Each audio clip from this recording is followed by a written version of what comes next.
Man, Cartoon Network in the early 2000s was wild. If you're in your quarter-life crisis like me right now, then I'm pretty sure you remember a bunch of these shows. Ed and Eddy, Foster's Home for Imaginary Friends, Billy and Mandy, Codename Kids Next Door, all certified bangers in my book.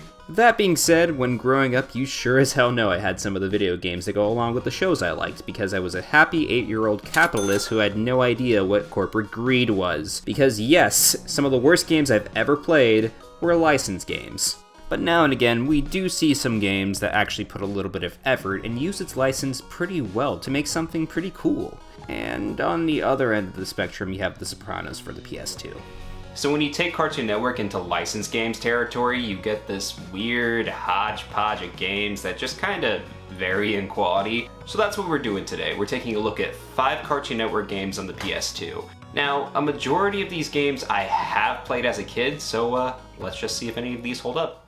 First game we're looking at is Scooby Doo Night of 100 Frights. Developed in 2002 by Heavy Iron Studios, the same studio behind SpongeBob Battle for Bikini Bottom. Hopefully we get something good here. The game starts out with an opening that's very reminiscent of the original show's intro, and not gonna lie, it's kinda cute to see these early PS2 graphics try to pull off this pretty well. Man, you can just count the amount of polygons that's on everyone's faces. That just looks a little goofy, but it's kinda charming.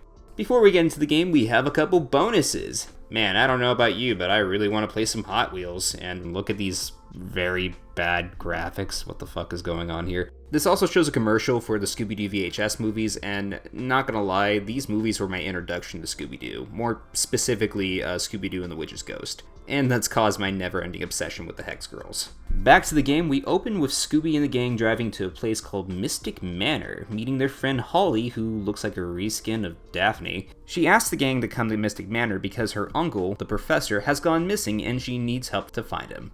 The crew gets there, and Shaggy immediately gets kidnapped, so it's up to Scooby to go and save him. And that's pretty much it for the plot here, which is not surprising. It's Scooby Doo, after all. I mean, what do you expect? Throughout the game, we see this guy named the Mastermind. That's an original name. This friendly-looking fool is supposedly responsible for all the monsters from the gang's past coming back to Mystic Manor, so you have to stop him and hopefully save the professor. This guy looks very generic, but this character is saved by one factor. He's voiced by Tim Curry, and I fucking love Tim Curry.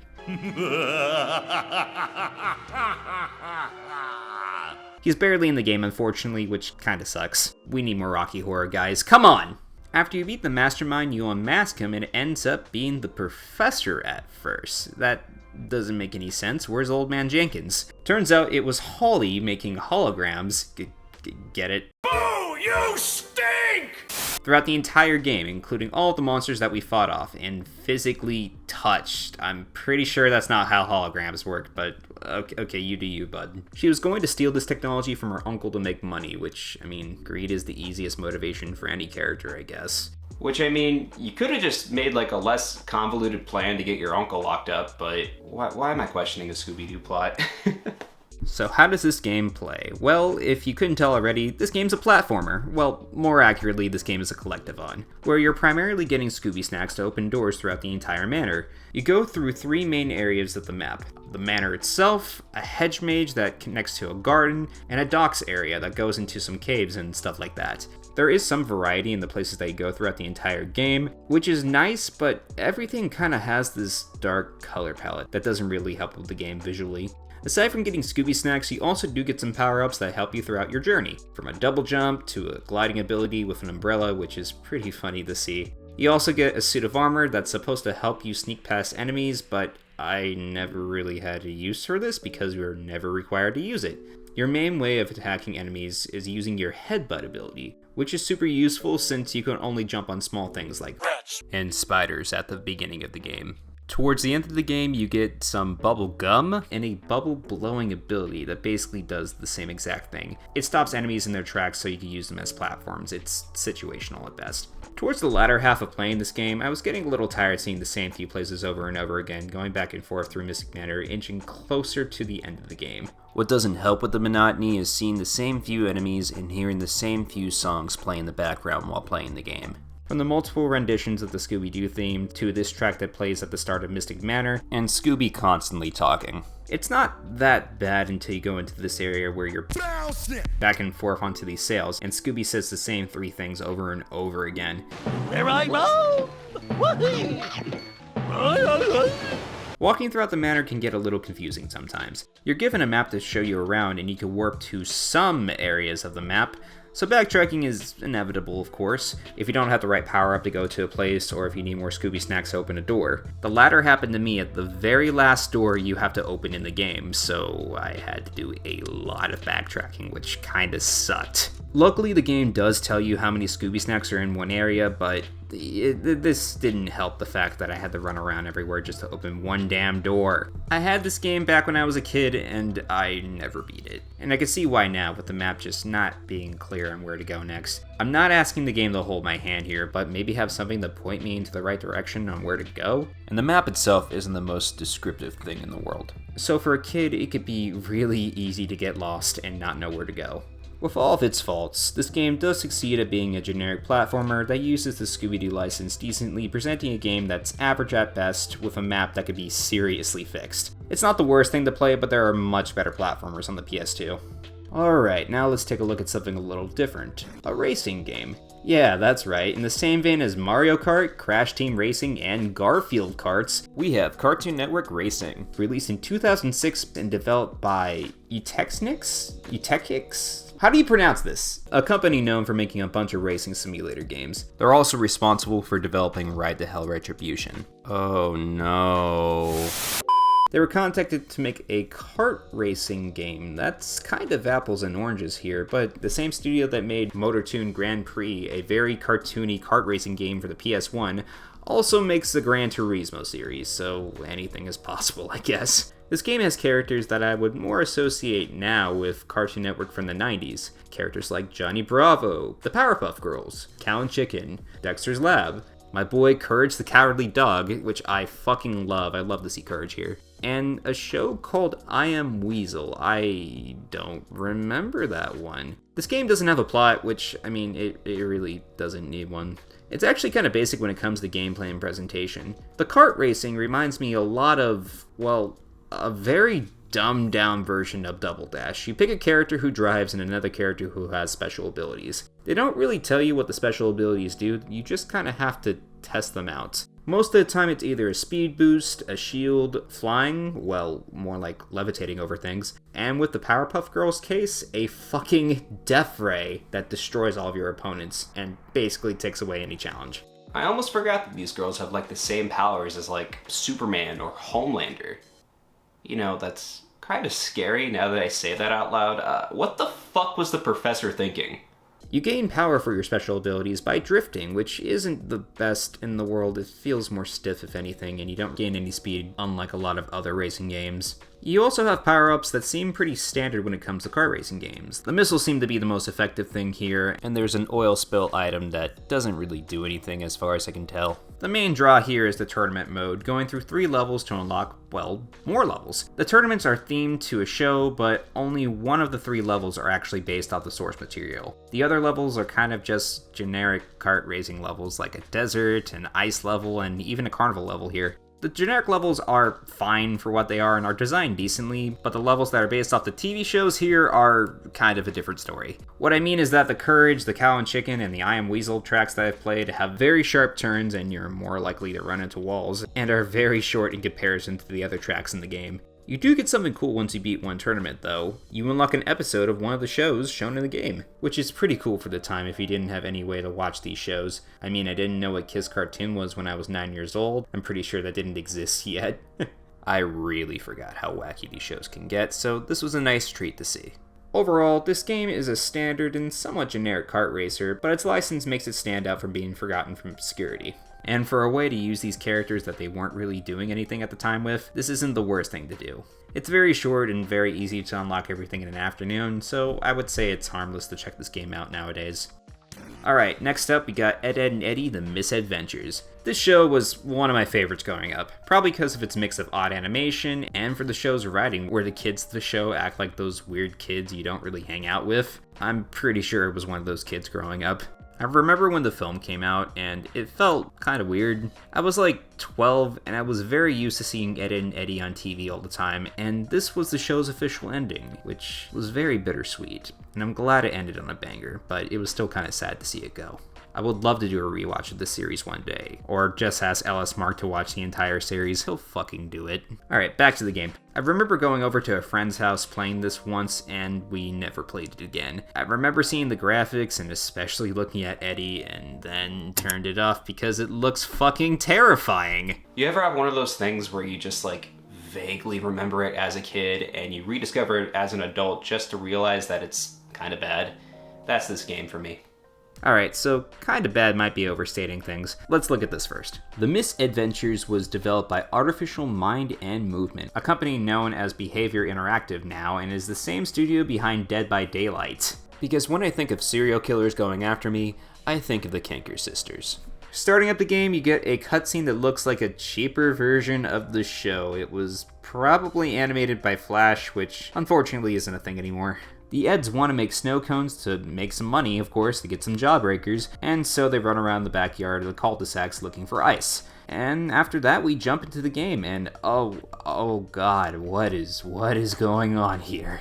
Ed looks, well, I mean, he looks fine. He's probably the best translated character in the 3D, but Double E's face looks like he's seen some shit, and Eddy, oh, Eddy. There are just not even words to describe what's going on here. It's just bad. So when I first started playing this game, the first thing that came to mind for me was this game is kinda Sonic Heroes in a way, or more like Ed's Heroes. You play as all of the Eds at the same time, switching to each of them to use their abilities. The first level is to introduce Ed's abilities, where he can attack enemies using his head, throw items, run into walls to break them down, and digging a hole, which doesn't really happen that much, come to think of it. You're going to be using the running ability a lot, especially if you're going to speedrun this game. This game, for some reason, has a speedrunning community behind it, and apparently you could beat this game in like 20 minutes, which is fucking insane, and I'm not doing that here. I'm not a sadist. So each level you're going through a premise that seems very reminiscent of the show itself. Like I mentioned before, the first level you're stealing ice to make snow cones from a variety of places, including ruining Jimmy's day with Double D's water balloons.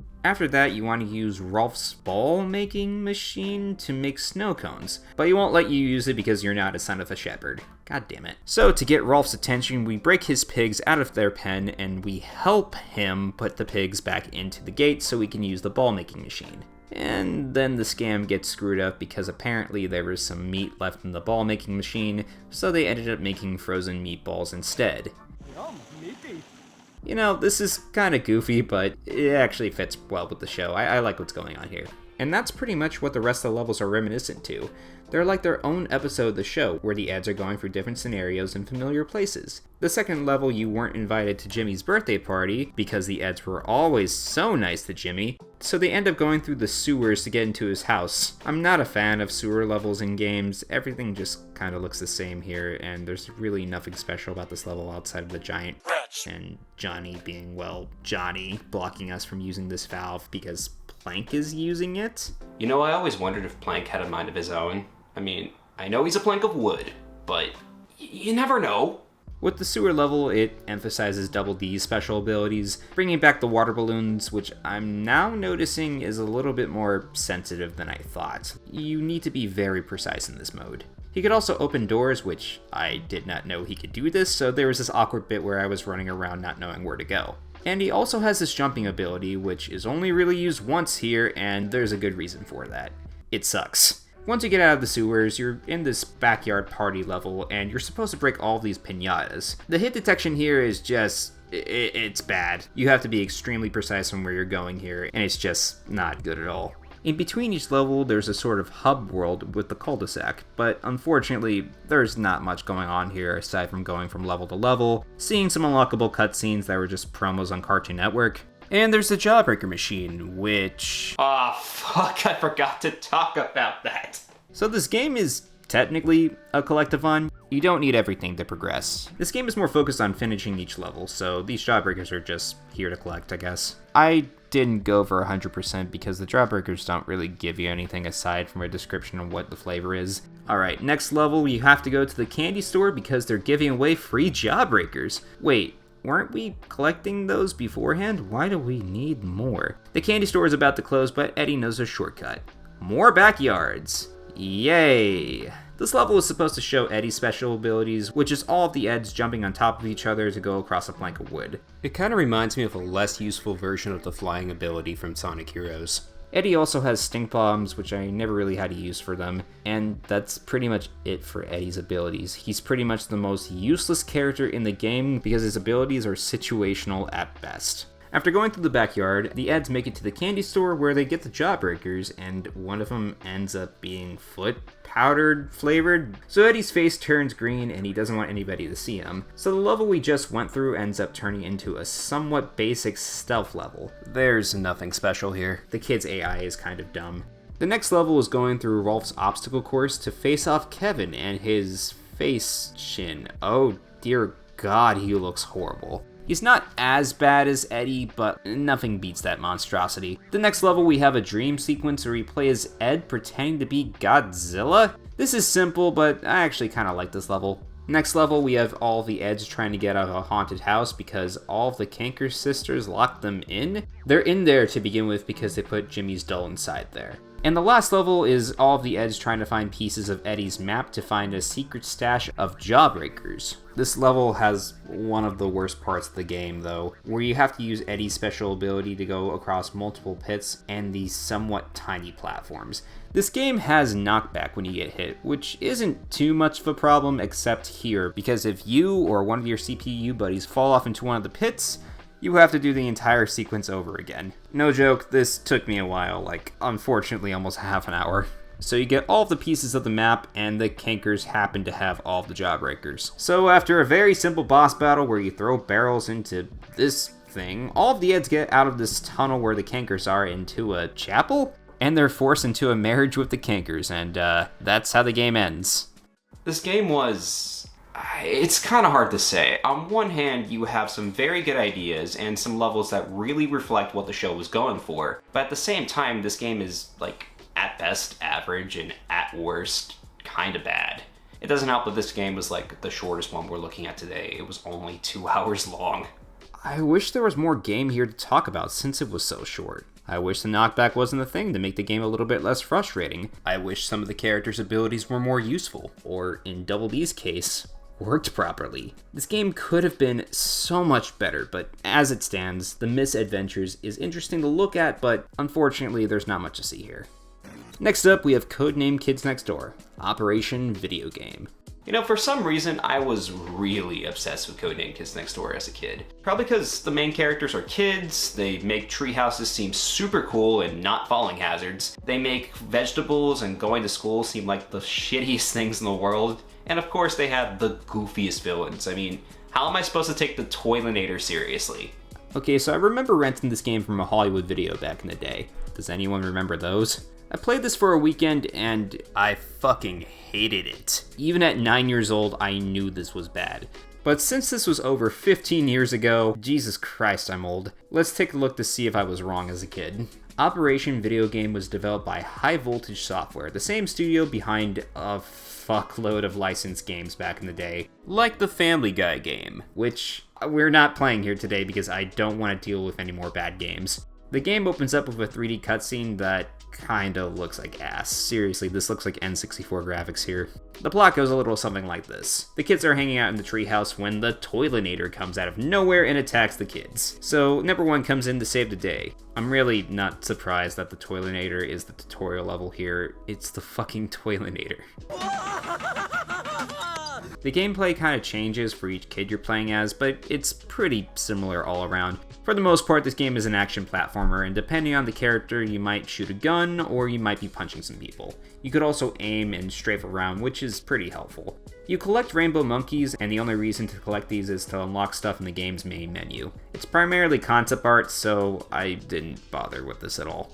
And I'm just gonna say this now, this game is unbearably slow. Running, jumping, and even shooting people is just like running through mud. They hide this in the first level for it being so small, but it gets worse on the ongoing levels. Which, speaking of, the rest of the game's levels and the plot is basically a greatest hits from all of the main bad guys of the show coming together to ruin the kids next door's day, all being organized by the delightful children from down the lane. You have Grandma Stuff'em and her disgusting food. This level shows off the first weapon upgrade you can get in the game. Throughout a good chunk of the stages, you have these 2x4 icons, and if you get all of them, you get a cutscene that's explaining the weapon and what it does. And you know, it's kinda cool, it reminds me a lot of the show. But it's optional, and it doesn't really make much of a difference for the most part. You just get like a slightly more powerful version of the weapon that you were previously using. Next up, you have the Common Cold and his giant spaceship with a nose on it. I really forgot how weird this show gets. This is the first of many shoot-'em-up levels, and Ikaruga, this ain't. This is a very basic shoot-'em-up level that goes on forever. Next up, you have Count Spankulot, who likes to spank children. Whoa, Jesus Christ, someone needs to call the cops on this guy. Okay, he gets 2 levels. Well, technically 3 levels, but we'll get into that later. The first one you play as number 4, where you have to save the rest of the crew inside the treehouse because they turn into spanking vampires. Then the next level, all of the hamsters in the entire treehouse get loose, turning off all the power in the treehouse. So the perfect person to do that is number 3. Which, by the way, she's voiced by the same voice actress who does Amy Wong in Futurama. Now, why am I talking about this instead of the game? Because this level is fucking garbage. Okay, so all you do is run around the treehouse and collect hamsters who run away from you, so it takes for fucking ever. And there's no combat here to break this up, which is a blessing and a curse, I guess, but this still fucking sucks. After turning the power back on, you play as number 1 to go after Count Spankulot, and it's basically the same level as when you're trying to beat Grandma Stuff'em. You're running around this backyard and you're beating up bad guys, and that's about it. It ends in this boss battle where there's a clock tower, and it's super easy. Next, you go after these candy pirates, and after another underwhelming shooting level, you go onto the candy pirate ship as number 5. You know, I really remember enjoying the episodes where you're following number 5, going after these candy pirates, but unfortunately it does not translate well into the game, because it's just more of the same slow gameplay, aside from a very easy boss battle with Captain Stickybeard. Next level, you have to click Fireflies with number 3, and no, fuck this, I'm done, nope, fuck no. I'm king of the world! Please, you're not even king of the treehouse. Okay, so you have to collect more fireflies because Nightbrace needs them to make toothpaste. Sure, why not? That makes sense. It's basically the exact same thing as collecting the hamsters, and it's very, very boring. After collecting all of them, you end up going to the same clock tower where you beat Count Spankulot, and that's about it. You get all the fireflies, whoopee. The next level you play as number 1 going into a cavern actually facing off against Nightbrace. There is not much going on here, and the longer I talk about how slow this game is, the longer we're gonna be here, so let's just move on here. Next level we have the Toilinator coming back, and gets his ass kicked. You're playing as number 4 for this level, and maybe this is me coming back from playing number 1 and then jumping to number 4, but number 4 actually runs relatively quickly. Like, he moves at a decent pace and attacks super fast. This level is decent? It's still extremely easy, but it's tolerable. After that, you collect all the villains and you end up going to space to put them in jail. I kind of forgot the K&D had a moon base, to be honest. During the ride there, you end up running into the delightful children from down the lane, and it ends up being another overly long space level. Like, this level took me over 20 minutes to beat, and it felt like it. This was not fun at all, guys. After that, you have the game's final boss, the Amalgamation? A combination of all the previous villains that you thought of in the game, and of course, it's a giant monster here. So the gang get their Evangelion giant robot to face off against its monstrosity, and it's super easy, not surprising. And that's it. This game was over 4 hours long, and it felt like forever. The gameplay is extremely slow, the combat is very generic, and the shoot-'em-up levels are fine, I guess, but really just take up too much time in the game. Graphically, this game is a train wreck, looking extremely generic, very cheap, and for 2006, they could have done a lot better. It sucks, it stinks, I need to throw it in the trash. Don't play this. Alright, I have enough energy for only one more game in this video, so let's take a look at a game that my good friend Moises recommended me. He was also the person that recommended me The Sopranos for the PS2, so he might be just a little nuts. I don't know.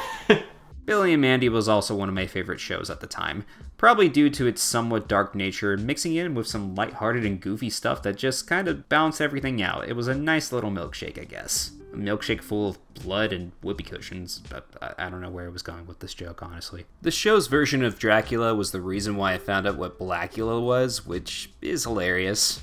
Dracula, go get the heck out of here! Dracula don't want to end up in Lancaster!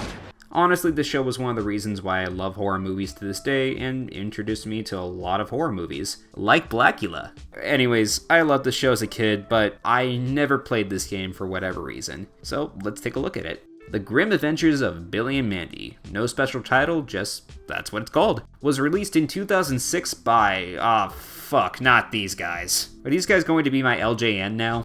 Okay, so in the main menu, the game starts off with a tutorial, and since I have no idea what I'm getting into, let's take a look at it. Whoa, this game is not a platformer, it's a fighting game. A simple fighting game in the same vein as Smash Bros. And Power Stone. I'm gonna get a lot of shit for saying that. I'm not the biggest fan of this genre, but after playing a lot of platformers today, this is a nice change of pace. You have a light attack, a heavy attack, you can pick up items to fuck people up, and you have special moves if you pick these things up called Mojo Balls. And you have to do this final finishing move to someone when they're on their last life to kick them off the stage, which is a very simple quick time event. There's actually a story mode here, so let's break that down. Billy, Mandy, and Grim are just hanging out when suddenly some weird shit happens. That's nothing new. Grim notices that his mojo balls are running around the place, and he realizes that someone must have opened his trunk to let the mojo balls out. So they're off to find out who did it. And it's Billy, because he's not the smartest boy. The story mode is super short, and it's made for you to replay it over and over again so you can unlock more characters, but my only issue is that you don't get any new cutscenes if you play as different characters, which is kinda lazy. I mean, you have so many wacky characters from the show here, including my boy Fred Fredburger. Yes!